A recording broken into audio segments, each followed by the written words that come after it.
So for today's tutorial, I just want to go ahead and dive in showing you a very cool way of identifying some aggressive buyers in your area. So I'm currently in Propstream. So let's see. So right now, let's say I want to go ahead and find cash buyers in Baltimore, Maryland. So as you can see, without filtering, we have about 41,000 bought cash properties in Baltimore, Maryland. So this unfiltered search don't mean that all of these are cash buyers. It only means that these are all properties that were actually purchased in cash. So today, we want to be able to identify who are the most aggressive ones and who are actually the ones that are really buying properties for the purpose of selling them again. So let's go ahead and dive in. All right, so right now, all you needed to do, actually, this is where the magic appears, is that with Propstream, we actually have access to MLS and county records. So the collection of both data working together actually would help us really well in being able to find our potential cash buyers. So what we are going to do now is we just have to go ahead and select on MLS status. And then we want to look at properties that are, of course, are in MLS or, properties that are actually currently listed. So we'll have to go ahead and find an active listed properties. Like most investors after rehabbing, they're just going to go ahead and wanting to list their properties. Okay, so all I want to do is just look at properties that have been listed for the past, say, 3 or 6 months. So let's just do, so yes, that should be in the market, and listing date should, would be anywhere around, let's just say, I want to look at properties that were listed from February. So that's just from February. Now, this is actually where the magic happens.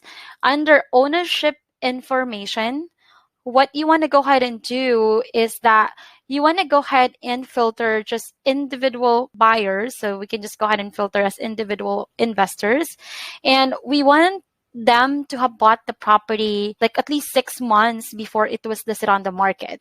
So we're assuming in this scenario that might have bought the property last year and or before they have listed the property.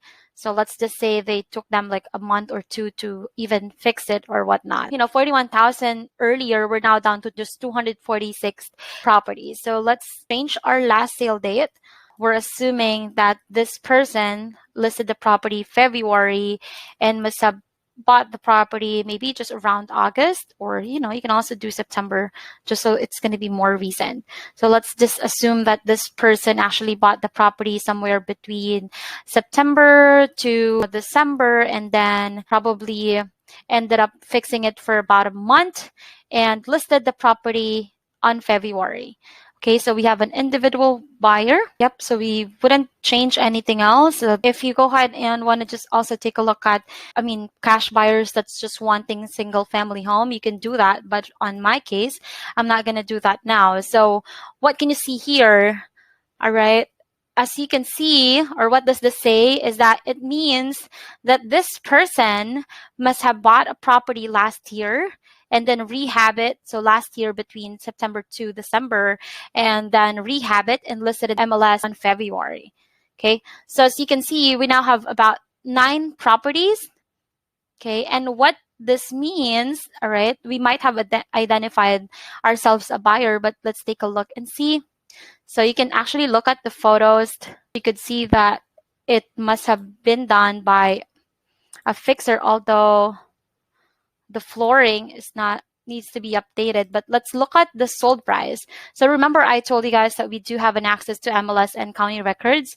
So what it means is that we can actually see exactly how much they bought the property, who bought it. So this is the person that we want to be able to, we want to go ahead and contact and also be able to send mails to. But what it's going to tell us is that they bought the property cash last December. That's for $145. And have listed, wow, okay, so they have listed the property for about almost $300,000. Okay, so it's been on the market for 45 days. So it looks like this person, it's not a coincidence, but it looks like we might have found ourselves a buyer. Looking at it, looks like they bought it for 145, maybe spent about 50 to 70,000 to repair it, and now they're listing it for 299,000, or like almost $300. So right now, what I'm gonna do is just contact this person, maybe just go ahead and send them a mail, just keep trace this person's contact information so we could start having a discussion. And from what I'm seeing, it looks like this person might have been fixing properties that are 3 beds, 2 baths. So there you go. You actually have an idea what their criteria is, and it looks like they wanting to get townhouses, but we never know. Maybe we can try to go ahead and contact them and see if they may also be interested in single family homes. Okay, so we have about 9 here.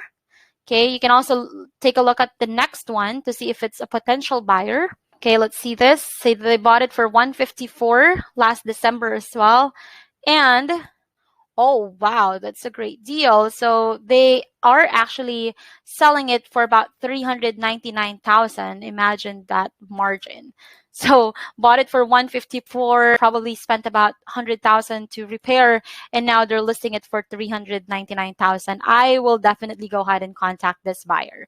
So yeah, contact Cornell Susan now if you're in Baltimore, Maryland, because looks like this person is an active buyer. And you can also see on the photos that it's actually done by an investor, like a fix and flipper investor.